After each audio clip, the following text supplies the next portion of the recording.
Morning students, मैं Mukesh Saini, PGT mathematics, government senior secondary school Khuri, district Rewari, आपका इस एजुसेट प्रसारण में स्वागत करता हूँ। प्यारे विद्यार्थियों, अभी तक हम इंटीग्रेशन के सब्स्टिट्यूशन मेथड, कुछ स्पेशल इंटीग्रेशंस के बारे में पढ़ चुके हैं।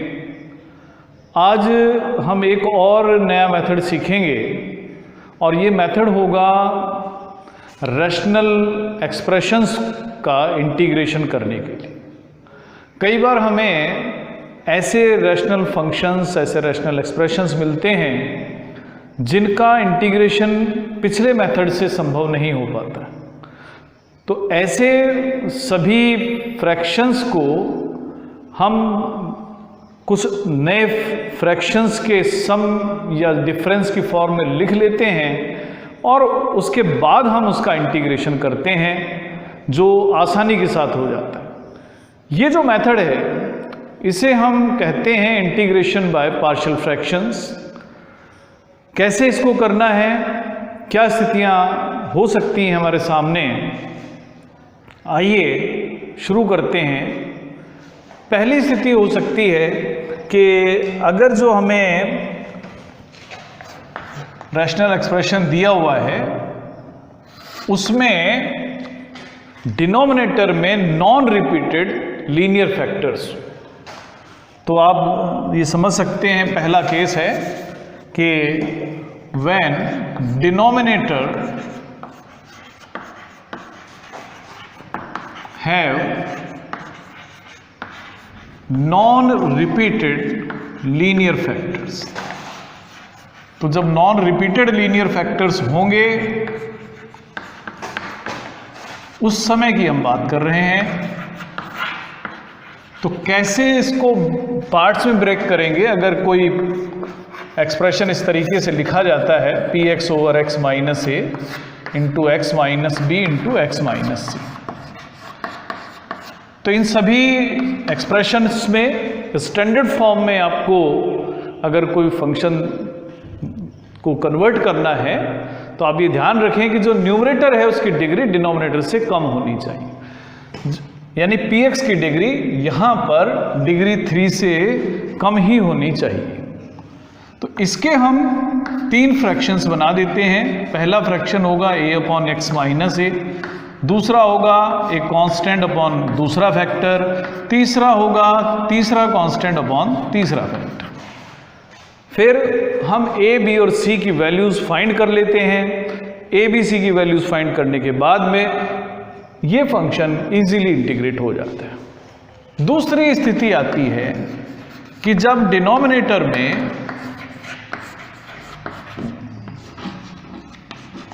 Repeated linear factors have repeated linear factors, तो अगर रिपीटेड लीनियर फैक्टर्स आते हैं तो ऐसी स्थिति में हम एक एक्सप्रेशन लेते हैं p x over x minus a, हम क्यूब ले लें, इंटू एक्स माइनस। तो इसको हम लिखते हैं ए कांस्टेंट अपॉन पहला फैक्टर विद 1 पावर प्लस दूसरा कांस्टेंट उससे अगली पावर यानी 2 पावर, तीसरा कांस्टेंट इससे अगली यानी 3 पावर, और उसके बाद में एक और कांस्टेंट और जो भी अगला फैक्टर लीनियर है उसे हम लिख देते हैं। उसके बाद इंटीग्रेशन इस पार्ट का हम इजीली कर सकते हैं। तीसरी स्थिति है जबकि डिनोमिनेटर में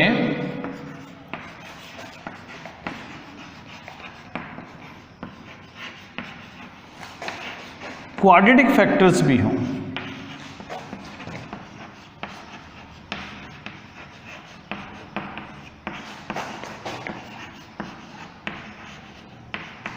तो ऐसी स्थिति में जैसे हम लेते हैं एक expression p x upon x minus a और x square plus b square.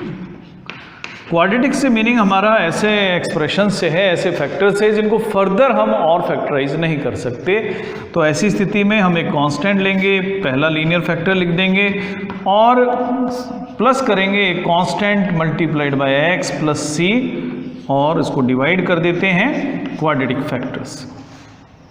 और उसके बाद बजाय इसका इंटीग्रेशन करने के हम राइट साइड का इंटीग्रेशन कर लेते हैं, जो आसानी के साथ इंटीग्रेट हो जाता है।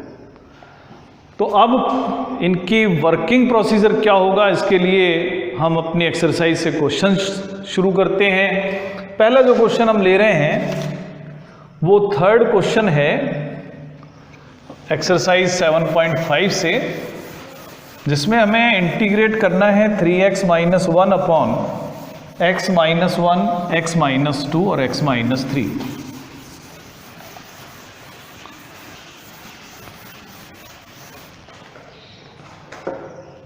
इंटीग्रेट हम करेंगे 3x minus 1 upon x minus 1, x minus 2 और x माइनस 3। तो ये जो फंक्शन है ये फर्स्ट केस को बिलोंग करता है, जहां हमारे डिनोमिनेटर में नॉन रिपीटेड लीनियर फैक्टर्स हैं।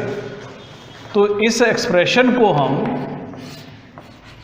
3 पार्ट्स में डिवाइड करके लिख सकते हैं।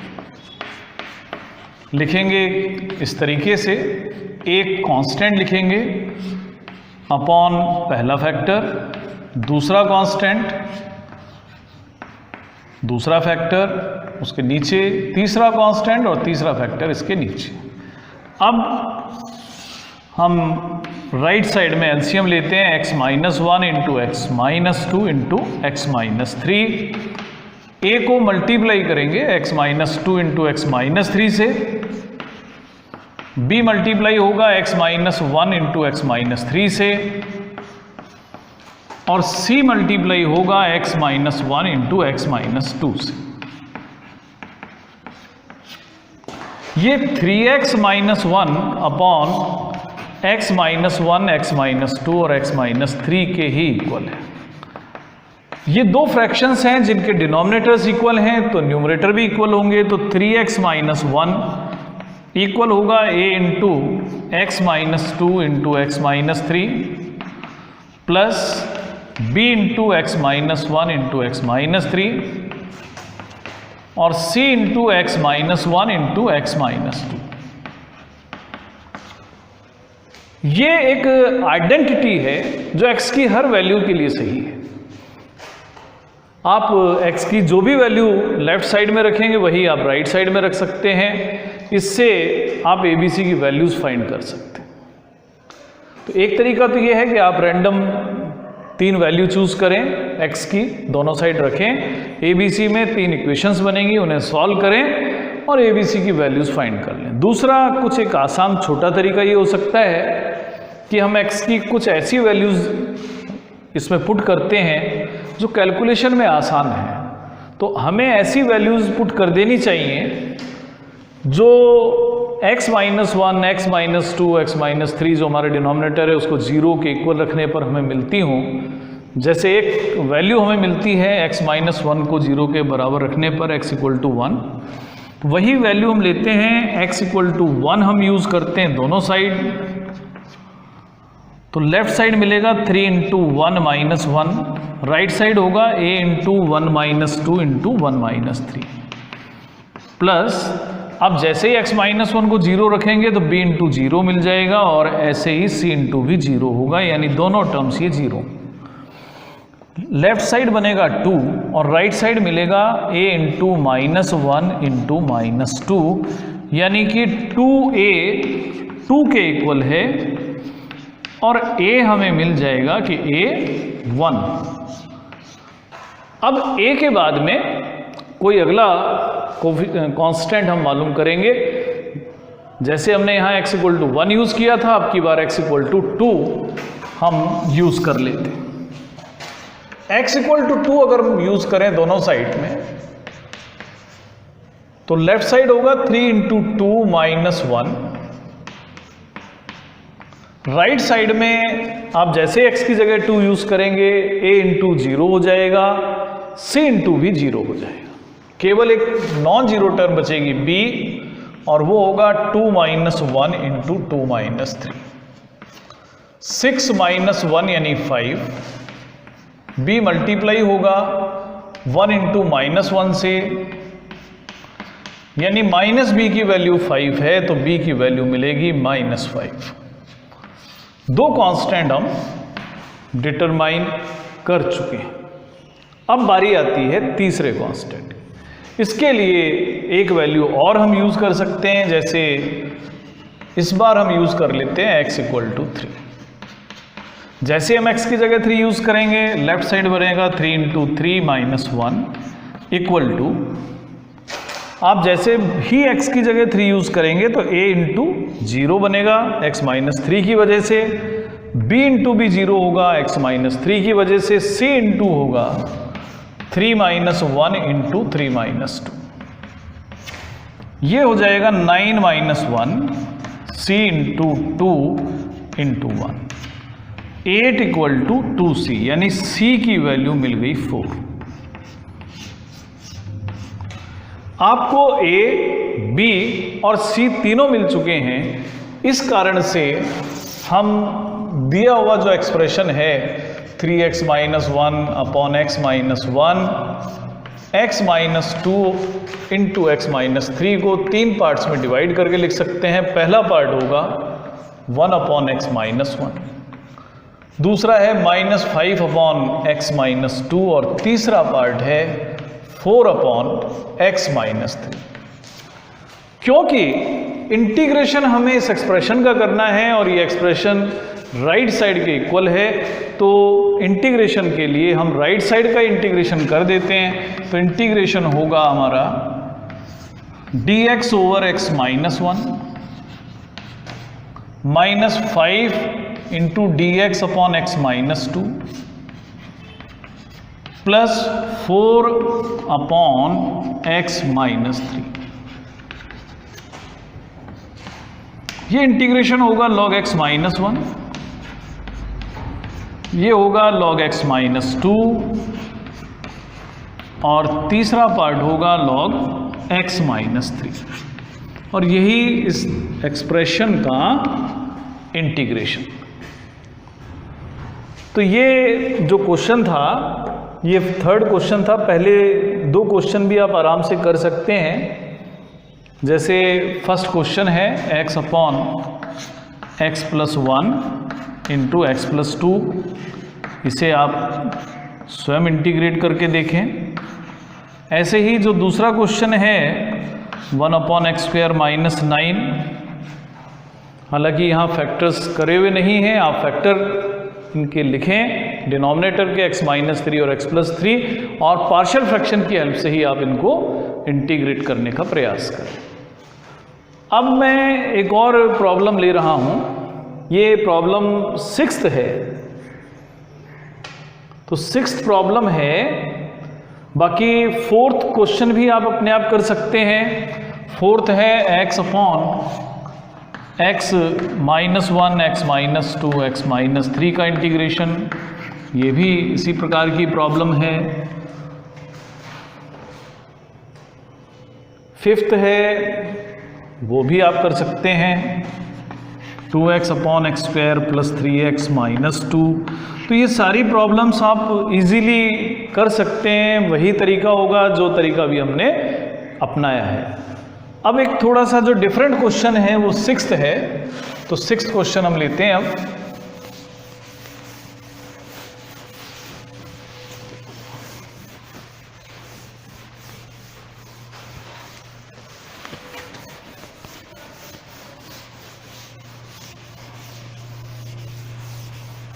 सिक्स क्वेश्चन है कि इंटीग्रेट करना है 1 minus x square upon x into 1 minus 2x।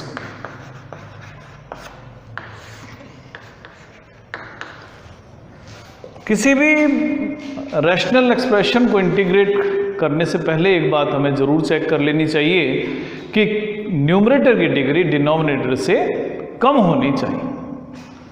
यहाँ पर न्यूमरेटर और डिनोमिनेटर दोनों की डिग्री सेम है। अगर डिग्री सेम है तो भी आप पहले डिवाइड करें। तो डिवाइड करते हैं न्यूमरेटर को डिनोमिनेटर से।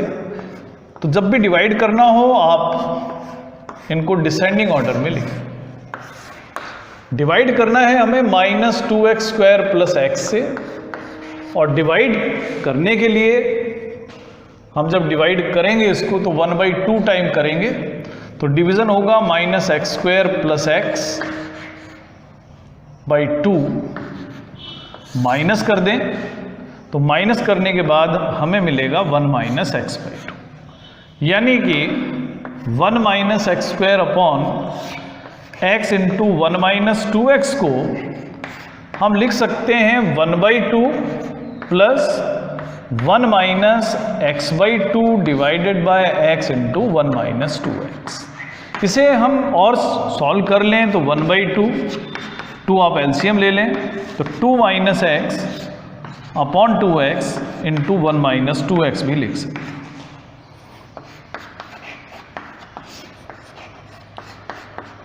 अब अगर इंटीग्रेशन की बारी है तो हम राइट साइड का इंटीग्रेशन कर देंगे। तो इंटीग्रेशन होगा 1/2 का इंटीग्रेशन हम अलग करेंगे और 1/2 × 2 - x/x × 1 - 2x का इंटीग्रेशन हम अलग से करते हैं।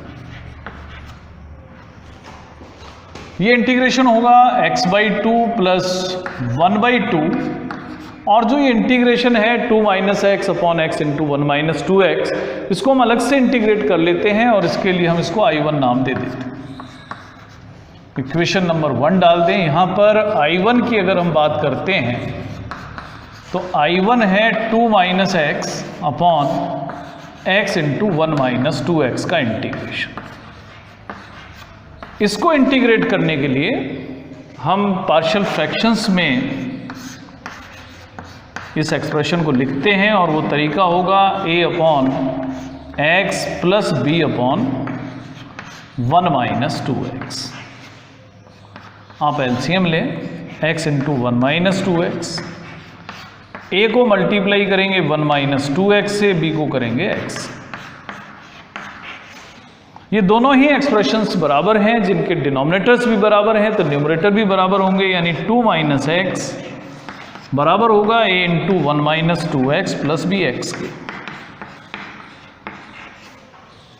आपको अभी मैंने बताया था पिछले क्वेश्चन में कि आप a और b की वैल्यू डिटरमाइन करना चाहते हैं तो दोनों साइड में x की वैल्यूज़ हम पुट करते हैं, ऐसी वैल्यूज़ पुट करते हैं जो डिनोमिनेटर को 0 बना रही हैं, यानी x की एक वैल्यू 0, दूसरी वैल्यू x की वैल्यू होगी 1/2। तो अगर मैं x की जगह 0 यूज़ कर रहा हूँ तो लेफ्ट साइड मिलेगा 2 और ये राइट साइड में होगा 1 - 0 b × 0, यानी a की जो वैल्यू है वो हमें मिल जाती है, a है 2। अब उसके बाद में एक कांस्टेंट और डिटरमाइन करना है। इसके लिए हम x की जगह 1/2 यूज़ कर लेते हैं, यूजिंग x = 1/2। तो जब आप x = 1/2 यूज़ करेंगे लेफ्ट साइड बनेगा 2 - 1/2, a × हो जाएगा 0 और b × होगा 1/2। लेफ्ट साइड होगा 3/2, राइट साइड होगा b/2, यानी b की वैल्यू 3।